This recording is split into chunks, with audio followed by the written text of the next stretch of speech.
محرم نامحرم کا کانسیپٹ ہے وہ ہمیں نظر میں رکھنا بڑا ضروری ہے.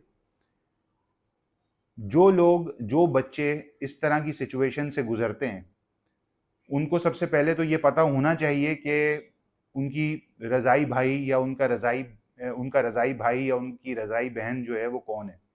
فاسٹر چلڈرن جن کو کہتے ہیں, فاسٹر بردر, فاسٹر سسٹرز. تو یہ سب سے پہلے پتہ ہونا ضروری ہے. لیکن یہ مدرز ملک بینک جو ہے اس میں بہت مشکل ہے کہ اس بات کو پتہ کیا جائے, اور بہت زیادہ ڈیٹیل جو ہے وہ اس چیز کا ریکارڈ نہیں رکھا جا سکتا ڈیٹیل میں, کیونکہ دیکھیں اس چیز کی ضرورت ہمیں جب پڑتی ہے جب یہ اس طرح کے بچے جو ہوتے ہیں وہ بڑے ہو جاتے ہیں اور جب ان کی شادیوں کا معاملہ آتا ہے.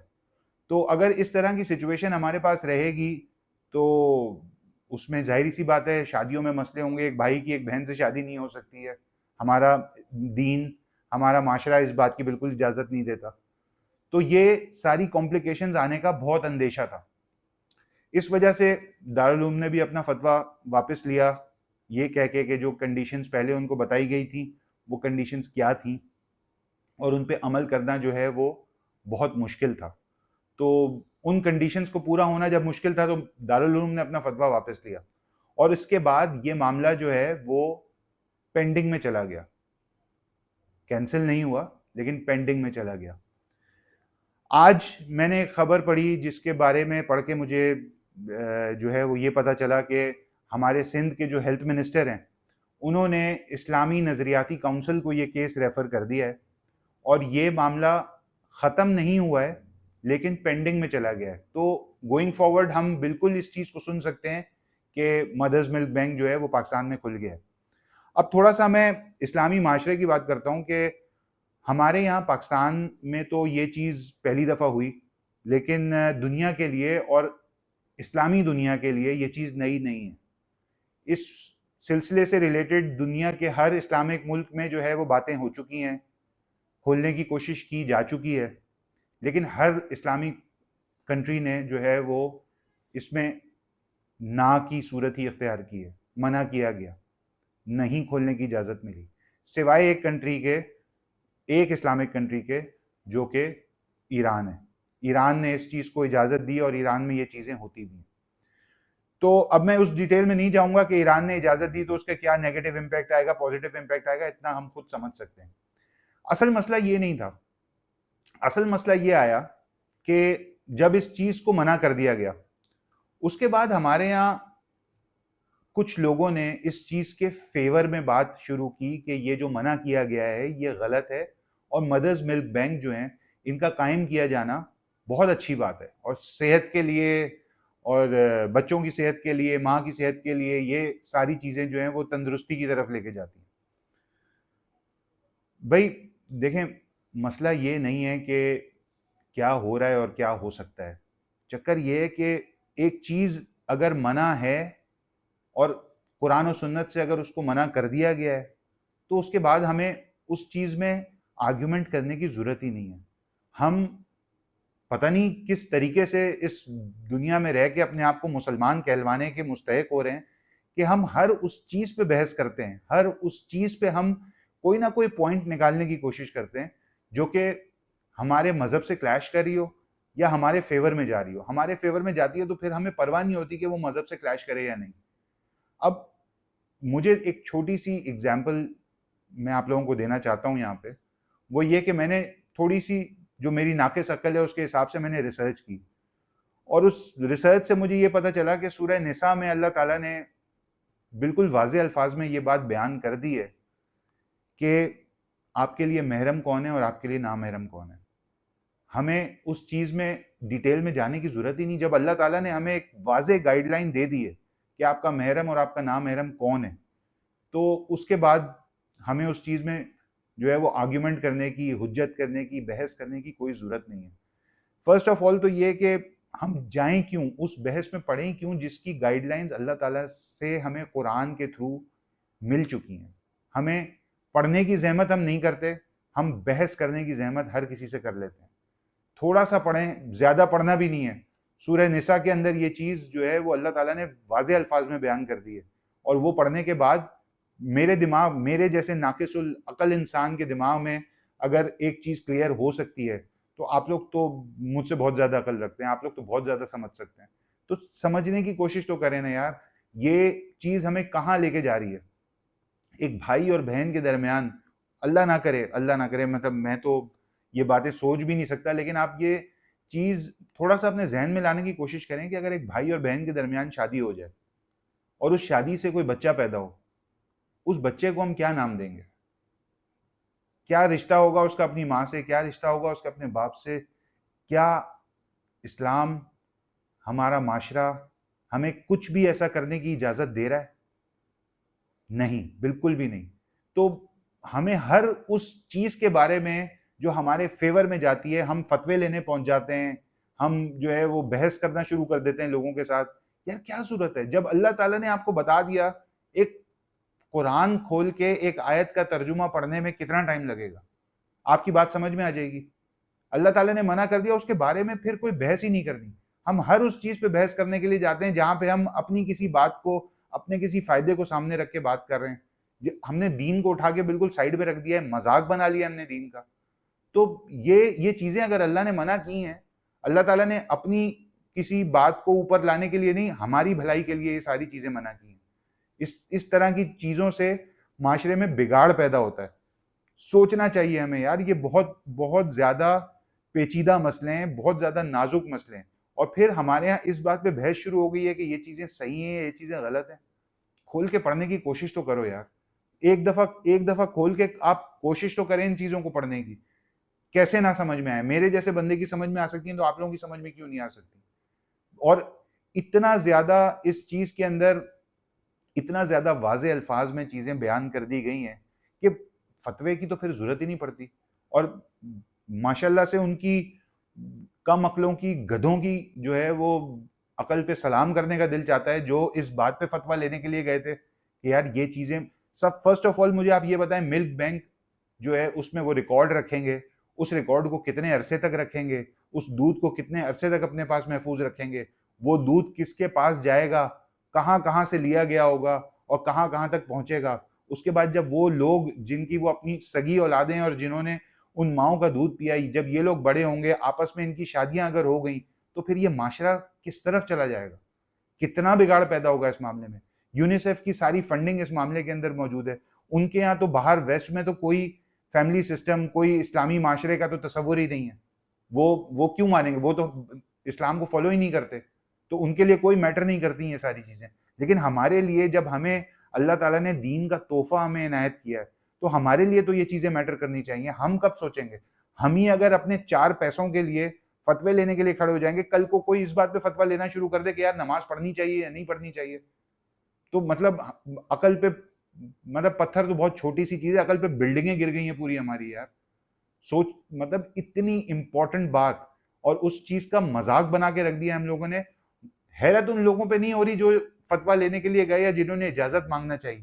حیرت ان لوگوں پہ ہو رہی ہے جو آج اس بات پہ بحث کر رہے ہیں کہ یار یہ مدرز ملک بینک جو ہے یہ بند کر کے ہم نے بہت بڑی غلطی کر دی ہے، یہ بہت اچھا اسٹیپ تھا جس کو چلنے نہیں دیا گیا.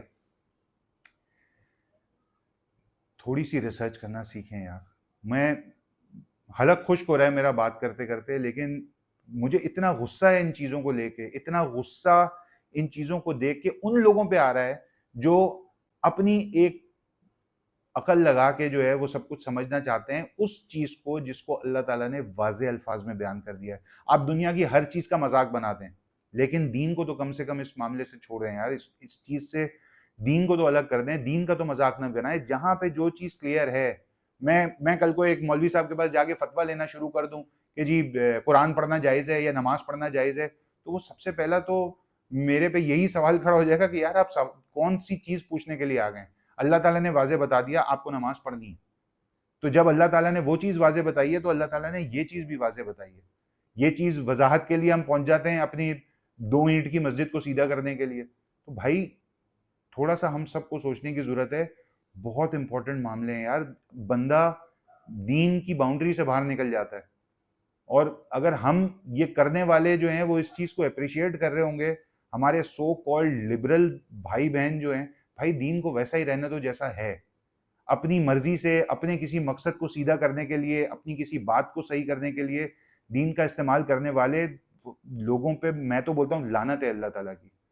یار آپ کو دنیا میں جو کرنا ہے کرو، آپ سے کس نے پوچھا ہے؟ آپ غلط کر رہے ہو صحیح کر رہے ہو اس کے ذمہ دار آپ ہو. کم سے کم اس چیز کو سپورٹ نہ کرو جس چیز کو اللہ تعالیٰ نے واضح الفاظ میں منع کر دیا. جب ایک چیز اللہ تعالیٰ کی طرف سے ہمارے لیے منع ہو گئی، اس میں کسی مسلمان کے لیے بہتری ہونے کا سوال ہی پیدا نہیں ہوتا.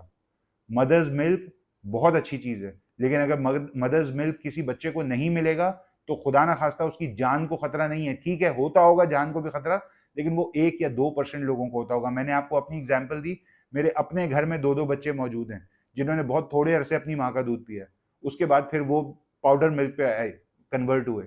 تو جب وہ زندہ رہ سکتے ہیں تو ہزاروں لاکھوں بچے جو کہ محروم ہو جاتے ہیں اس نعمت سے کہ ان کو ماں کا دودھ نہیں ملتا، وہ بھی سروائیو کر سکتے ہیں. ہوتے ہوں گے میڈیکل کنڈیشنز ایسی بالکل ہوتی ہوں گی جہاں پہ ماں کا دودھ کے بغیر بچے نہیں رہتے ہوں گے. تو بھائی جس کی جتنی ایج ہے، جس کی جتنی عمر اللہ تعالیٰ نے لکھ دی ہے، جو دنیا میں جتنے ٹائم کے لیے آیا ہے وہ آئے گا، اپنا ٹائم پورا کرے گا، چلا جائے گا. وہ ٹائم 2 دن ہو 200 سال ہو، ہم کچھ نہیں کر سکتے. ہمارے گھر میں لوگ، ہم نے دیکھا، ہم ہر گھر میں دیکھتے ہیں نا کہ ہمارے گھر میں لوگ پیدا بھی ہوتے ہیں، لوگوں کا انتقال بھی ہوتا ہے. تو کیا جانے والے کو ہم روک سکتے ہیں؟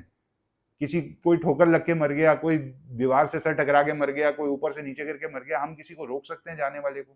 نہیں روک سکتے. تو وہ بچے کے بارے میں ہم یہ کیسے سوچ سکتے ہیں کہ یار ہم یہ کام کر کے اس کی عمر کو لمبا کر دیں گے؟ اللہ تعالیٰ نے جس کی جتنی عمر لکھی ہے وہ اتنا ٹائم دنیا میں گزارے گا اور اپنا ٹائم گزار کے چلا جائے گا، وہ چاہے 2 دن ہو یا 20 سال ہوں یا 50 سال ہوں.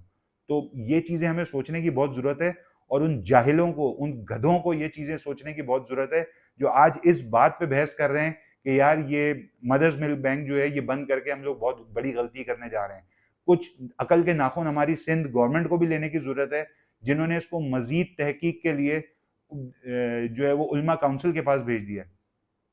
جب ایک چیز موجود ہے، میں کوئی عالم نہیں ہوں، میں کوئی مفتی نہیں ہوں، لیکن میں نے ایک چھوٹی سی چیز جو ہے وہ میں نے تحقیق کر کے پڑھنے کی کوشش کی جس میں مجھے 15 منٹ لگے، آپ کو شاید 5 منٹ لگیں. تو وہ 5 منٹ کی تحقیق ضرور کر لیں یار، اس کے بعد کوئی اپنی رائے قائم کریں. کب پڑھنا سیکھیں گے؟ اللہ تعالیٰ نے ہمیں پڑھے لکھے لوگوں کی فہرست میں شامل کیا ہے نا. اس پاکستان میں ہم اپنے آپ کو فخر سے سینہ تان کے پڑھا لکھا انسان بولتے ہیں. تو جب آپ پڑھے لکھے لوگ ہیں تو تھوڑی سی اپنی عقل، اپنی سمجھ، اپنے دھیان کو دین کی طرف بھی لگائیں یار. یہ 5 منٹ کی پڑھائی سے آپ کا کوئی نقصان نہیں ہو جائے گا. ایک رائے قائم کریں تو قرآن و سنت کی روشنی میں اس کو قائم کریں. میں نہیں جانتا کہ وہ فتویٰ کیا ہوگا، آنے والے دنوں میں کیا ہونے والا ہے، مجھے اس بات کا علم نہیں ہے. لیکن خدارا یہ چیزیں سوچ کے فیصلہ کریں. اپنی رائے جو ہے تحقیق کرنے کے بعد، ریسرچ کرنے کے بعد. مذہب کے معاملے میں پلیز اپنی رائے کا، ہم دنیا کے کسی معاملے میں پھنس جاتے ہیں 10 طریقے کی ریسرچ کرتے ہیں. دین کے کسی معاملے میں پڑھ کے 5 منٹ بھی ہمارے لیے بھاری ہوتے ہیں. ہم فوراً آسان حل ڈھونڈتے ہیں کہ اٹھیں گے اور کسی کے آگے جی پہنچ جائیں گے کہ ہمیں یہ مسئلے کا حل سمجھ میں نہیں آ رہا. یہ تو پہلے کوشش کریں کہ وہ مسئلہ ہے کیا، جاننے کی اس بات کی کوشش کریں کہ وہ مسئلے کا امپیکٹ کتنا ڈیپ ہے، کتنا گہرا اثر پڑے گا اس چیز کا ہمارے معاشرے پہ. اور ایک چیز اگر اللہ تعالیٰ نے میرے اور آپ کے لیے منع کر دی ہے تو اس چیز کا فائدہ، ہم مر بھی جائیں گے تو ہم اس چیز کا فائدہ نہیں اٹھا سکتے. وہ چیز ہمارے لیے غلط ہے جس کو اللہ تعالیٰ نے ہمارے لیے غلط بول دیا. تو اس چیز کو صحیح کرنے کی، سیدھا کرنے کی، اپنی عقل کے حساب سے اس کو بہتر بنانے کی کوشش نہ کریں. وہ 1400 سال پہلے جو چیز تھی وہ آج بھی وہی ہے اور وہ قیامت تک ویسی کی ویسی ہی رہے گی. تو کوشش کریں تھوڑا سا سوچنے کی کہ یہ سارے بگاڑ جو ہمارے معاشرے میں پیدا ہونے کے لیے جا رہے ہیں، اور مجھے نہیں پتا کہ اس طرح کی چیزیں جب ہوں گی تو پھر بہن بھائیوں کے درمیان شادیاں ہو جائیں گی اور ان سے کتنا بڑا بگاڑ معاشرے میں پیدا ہو سکتا ہے. آج مجھے ہنسی آ رہی ہے ان لوگوں کی سوچ پہ واقعی میں، اور مطلب پہلے تو غصہ آ رہا تھا، اب ہنسی آتی ہے کہ کیا کیا ہم اپنے آپ کو کرنے کے لیے جا رہے ہیں. اور یہ سارے وہ لوگ ہیں جو پڑھے لکھے لوگ ہیں، جن کی تھوڑی سی دین کی انڈرسٹینڈنگ بھی ہے. وہ جب اس طریقے کی باتیں کریں گے تو ان سے اچھا تو وہ جاہل ہے جو جا کے جو ہے قرآن کھول کے، اگر اس کو عربی آتی ہے تو قرآن کھول کے پڑھ لیتا ہے اور وہاں سے کچھ سمجھنے کی کوشش کرتا ہے. تو اس بات کا بہت زیادہ خیال رکھیں اور جتنا بچ سکتے ہیں یار ان چیزوں سے بچنے کی کوشش کریں. مدرز ملک بینک اور فادرز ملک بینک، یہ ساری چیزیں جو ہیں یہ کسی کو کوئی فائدہ نہیں دینے والی. ہمارے معاشرے میں صرف اور صرف بگاڑ پیدا کرنے والی ہیں. مجھے بہت غصہ تھا. میں نے ایک کسی صاحب کی ویڈیو دیکھی جو کہ اس بارے میں ان کا نام نہیں لینا چاہتا, وہ جو اس بارے میں بحث کر رہے تھے کہ اس کو بند کرنے کا فیصلہ جو ہے وہ بالکل غلط کیا گیا ہے اور یہ بہت اچھی چیز ہے. ویسٹ میں ایسا ہوتا ہے یا اس فلانا ملکوں میں ایسا ہوتا ہے. کسی اسلامک ملک نے اس بات کو ایکسیپٹ نہیں کیا ماں سوائے ایران کے. اب وہ ایران کا اپنا معاملہ ہے, انہوں نے کیا کیا ہے, کس طریقے سے کیا ہے. تو بھائی ہم تو پاکستان میں رہ رہے ہیں نا یار, ہمیں تو سوچنے کی ضرورت ہے کہ ہمیں اپنے معاشرے میں کیا کرنا ہے, اپنے معاشرے میں سدھار کس طریقے سے پیدا کرنا ہے. اس طرح کی جاہلوں کی اور کم عقل والے لوگوں کی باتیں سن کے ہم اپنے دھیان کو خراب نہ کریں, تھوڑی سی تحقیق کرنا سیکھیں, اسپیشلی جب معاملہ دین کا ہو تو بالکل بغیر سوچے سمجھے کوئی رائے قائم نہ کریں, کوئی فیصلہ نہ کریں. سب لوگوں سے میری ریکویسٹ ہے کہ سورہ نساء پڑھ لیں, اس کی آخری 6 یا 7 آیتیں ہیں, ان کو آپ پڑھ لیں. آپ کو اللہ تعالیٰ کا میسیج بالکل کلیئر کٹ پتہ چل جائے گا اور محرم اور نامحرم کی بہت اچھے طریقے سے پہچان ہو جائے گی. تو آج کی بات بس اتنی تھی, اور پھر ملتے ہیں انشاءاللہ تعالیٰ کسی نئے ٹاپک کے ساتھ ایک نئے ولاگ میں. Until next time, keep learning, keep growing and keep making a difference. This is the Aam Aadmi signing off. Allah Hafiz.